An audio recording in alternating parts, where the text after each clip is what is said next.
I'm Marshall Goldsmith, and I have the privilege of working with #1 CEO coach, Mark Thompson. Mark and I have coached some of the world's top performers, from CEOs to elite athletes from all over the world.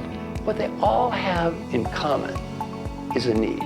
What is that need? The need to stop and think about an important topic. What's next? Mark and I are creating a series about what elite achievers do after their moonshot, after that great achievement. Enjoy the first in this series with Venus Williams. It's going to be very exciting.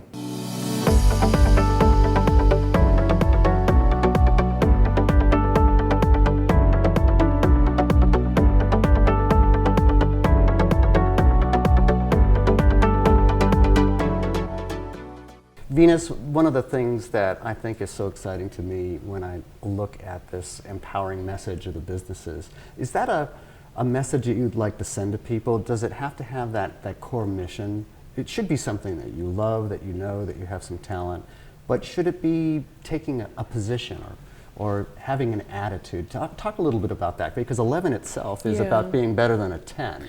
Yeah. And there's some attitude there. There is some attitude there, and it's an attitude thing every single day. It's your attitude, how you come at life. Depends on how you're what you're gonna do. So it is an attitude thing, and that's why 11 is an attitude. It's like, okay, let's go past a 10. Mm-hmm. If you have a bigger goal in mind, it's just gonna be so much easier. The steps you're going to take and what you're going to do and what you should be doing with your business, with your product, with your services, with your voice. So ultimately, not only is it going to do all of that, but also the people that work there are going to be more excited.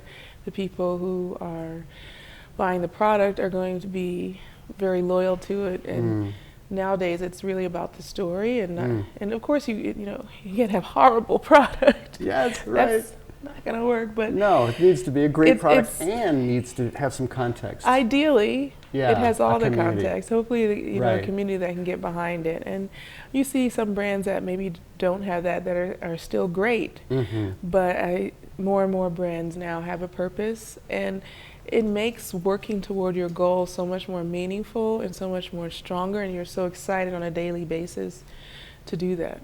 It's the point of differentiation. It comes up in school and business and every literature point. Everybody has something to sell. It looks the same, it might feel the same, but if there's true meaning and definition in that mission that you have, it can set you apart. And on that score, I've been serving up to you course after course from Stanford, Harvard, leadership, innovation, and of course as a champion, you attack it and hit a winner, and you've broken service every time. Yeah, I want to know how many people have taken this many classes as quickly as I have. I think it's an amazing, during the Grand Slam season in 6 months, she's gone through 6, 7 now, you're into the 7th out of 8 in a certificate program in Stanford's entrepreneurship program. I mean, you've been crushing it on top of your other Actually, work. they told me one of my assignments was quite good, and I said, "Oh, really?" Yes, we've talked about this. Yeah, they got much better. I didn't actually, some of them I don't know how good they were. Well, they got much better when you did the homework, and they circled back and said, "No, we're going to do the homework. You got to practice it."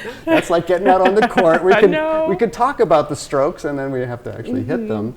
Tell me why that is important for anyone at any point in their career. This is one of the considerations that you've had, which is that there were new things to be learned about this new world of business and entrepreneurship. Yeah, I mean, if you want to stay relevant, you have to keep learning. And for me, I don't know enough, so I have a lot to learn.